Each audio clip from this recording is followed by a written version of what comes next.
can't help it, guys, but that basically sums up my opinion of UFC 127. I mean, a great card, especially the three main fights. Let's talk about them. Let's start with the Siver and Sotiropoulos fight. Wow. I mean, I can't believe that so many people were picking Sotiropoulos and they weren't picking Siver. They weren't looking at Siver. I don't know what the odds were as far as the numbers, but, it seemed like Sotiropoulos was the overall favorite. And I've been watching Siver, in his past few fights. This is a very tough fighter. A very tough fighter. And, when they put this together, these guys really knew what they were doing when they put these guys together to make this matchup because, this is a guy who can pose matchup problems for a guy like Sotiropoulos. And we saw it in this fight. Now, of course, there's things that we didn't know that we learned about him. And that was his amazing takedown defense. Siver, that is. And what's interesting about Siver is, he reminds me of Brock Lesnar. I know it sounds a bit goofy, but, look at the guy. He looks a little bit like Brock Lesnar. A small version of Brock Lesnar. I mean, he's very wide, powerful, muscular. He has these short, powerful horse legs. He has this wrestler's build. And the funny thing is he's not a wrestler. He's like the opposite. He's a striker. He's a world-class kickboxer. And yeah, Brock Lesnar was a very good wrestler. So, two totally different styles. But it's really interesting how he kind of looks like him. And of course, rather than go for wrestling, I mean, his takedown defense is what he focuses on, which is amazing. And what was really interesting in the fight, if you look at the first round, I mean, it looked like he was going to finish Sotiropoulos. Just shows how tough Sotiropoulos is. I mean, Siver knocked him down time and time again with some vicious strikes, and Sotiropoulos has this ability. Very few fighters actually have it to that extent. He's able to clear the cobwebs and come back. And I saw it early in the Lozon fight. It looked like Sotiropoulos got hit, but he's very good at clearing the cobwebs and coming together, putting everything together and continuing to fight. He has that drive, that determination to continue to fight, and that's what makes a great chin. He already has a great chin, but to add to that, he has that. And I mean, Siver knew that he had him hurt, but if you notice, towards the end of the first round, he wasn't going for the kill, which it seemed he could have done.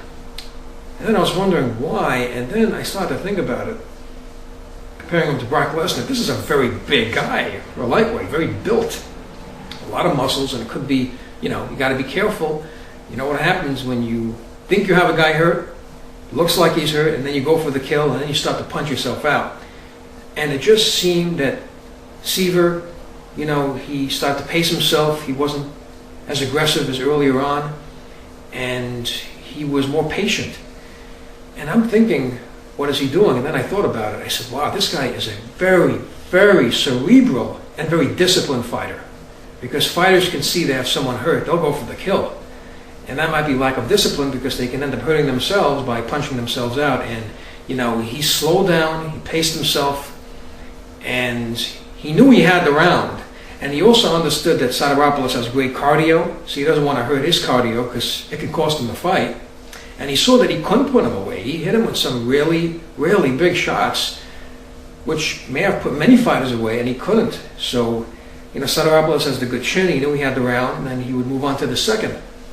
In the second round, it seemed that, Sotiropoulos, time and time again, and, he knew he has a great ground game, that he'll have an advantage on the ground, that he's the better ground fighter.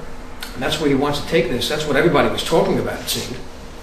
But he just couldn't get this guy down. Amazing takedown defense. The commentator was comparing, what he was doing, like BJ Penn, hopping on one leg, but it was actually a bit more than that. I mean, he was just brushing takedowns off, like he was going for his legs. He was just brushing him away. I mean, he's so strong, this guy, and so solid. And he just couldn't get him down. For him, that is, just couldn't get him to the ground. And, incredible balance. Again, like the commentator said, hopping on one leg. It shows what great balance he has. And, kickboxers do have very good balance, but especially if you're built like that. And, really, really good instincts as a fighter, very patient. But the second round really surprised me as far as Sotiropoulos. I didn't think his boxing was that good. He seemed to be winning that second round. He was the aggressor, and it seemed that Siver was backing up more, that he was more looking for a counter situation, a counter strategy on Sotiropoulos. So, you could maybe give that round to Sotiropoulos, the second round. It seemed that Sotiropoulos was very aggressive, also a close round. and I was wondering why Siver wasn't as aggressive, and then again I was thinking about it. He said, look, I got one more round to go. I couldn't finish this guy in the first round. He got the second round. I'm dealing with a guy who was a cardio machine. Get it to the third. It could have been, that's what's going through his head. Then in the third round you can see he was more aggressive. He was threw the spin kick again, I remember, in that third round, and then he was aggressive. He was taking it to Sotiropoulos more. They were doing more striking. Sotiropoulos could not get him to the ground, and it just put Sotiropoulos in a very difficult situation because he eliminated the strongest part of his fighting repertoire, which is getting things to the ground. And that's the thing about Brazilian Jiu-Jitsu. He is so good at Brazilian Jiu-Jitsu, but Brazilian Jiu-Jitsu basically is like step 2. Step 1 is getting it to the ground, and that's wrestling. And his attempts were futile. That's probably the only thing missing in his game is wrestling ability. But let's say he is a good wrestler. The question is, who can get this guy down? I mean, you got to be super good. You got to be a big, powerful, strong guy with a big wrestler's build to actually physically manhandle him to the ground, shoot for a takedown. Sotiropoulos is like lanky, and he's a tough guy, strong guy, but you really have to be strong. Obviously, Siver is a bigger, stronger guy, so it poses a matchup problem for him. It caused him to go into a stand-up dimensional type of fight, which is not a place that I think he wanted to be, but he did very well. That's what surprised me about Sotiropoulos. He actually did well with his boxing. I didn't think he was, that skilled to actually stand toe-to-toe with this guy. He did in the second round, but in the third round, basically when you're dealing with a world-class kickboxer, it's pretty tough to stand up with this guy.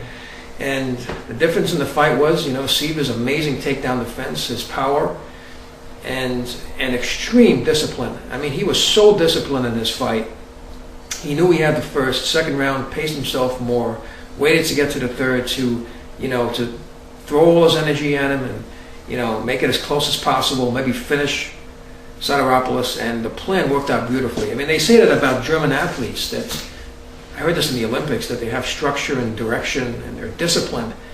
And you could just see it in this fight. I mean, this guy has a lot going for him. He's big, powerful, great takedown defense, as we learned, world-class kickboxer. And, he's got great discipline, very intelligent. I mean, this Siver is a tough guy. I mean, I can only see a guy with really good wrestling and, good striking to deal with a guy like this. But, it was a good fight, a close fight. Sotiropoulos fought very well. His stand-up continues to improve. So, great fight overall. Moving on to Bisping and Rivera. The fight is pretty much as I expected. It seemed that you had Bisping, the more technical striker. You had Bisping going for takedowns, being successful. And, there was the illegal knee. It was up to Rivera whether he was going to continue the fight or not. But, the point is, he was dealing with a guy who was better conditioned, who technically is a better striker and has good takedowns.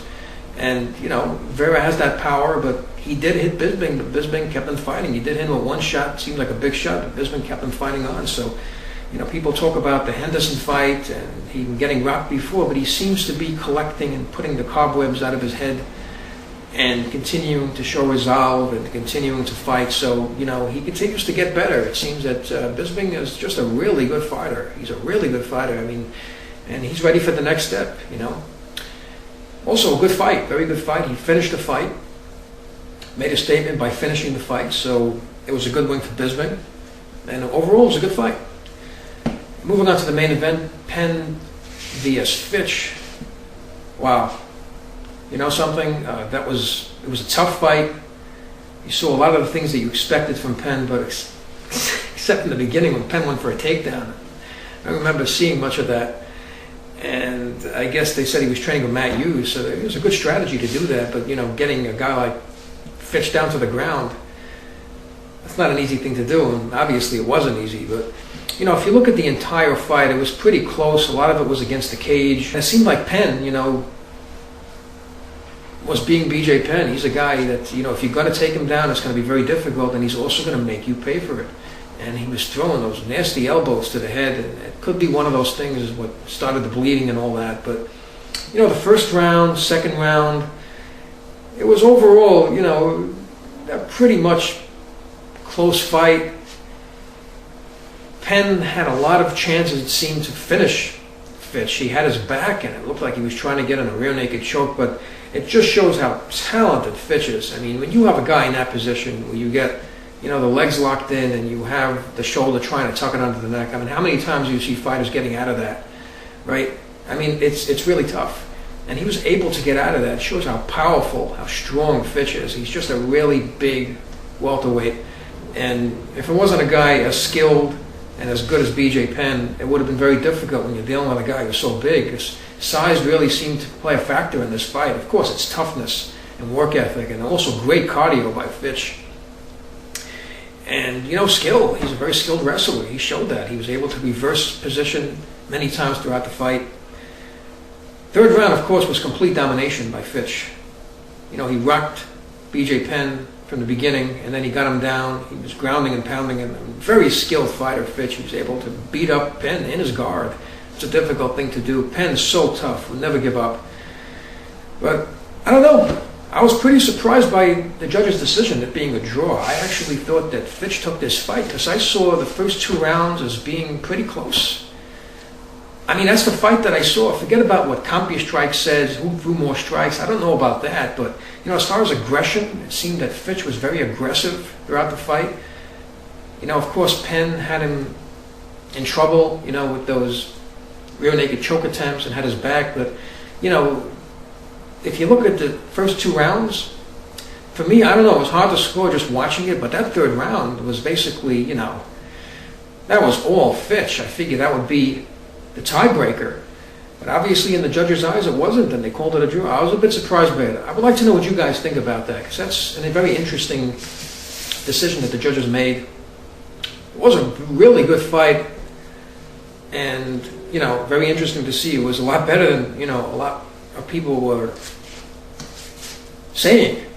Some people were saying that it was going to be a boring fight. I didn't think it was a boring fight at all. It was pretty exciting. We saw a lot here. We saw submission attempts. We saw good striking, good wrestling. It was, a typical mixed martial arts battle from 2 really, really good fighters. But overall, it was a great card. I'd like to know what you thought about the card, the UFC 127 card. Please leave your comments below the video, rate this video, and subscribe. And thank you for tuning in.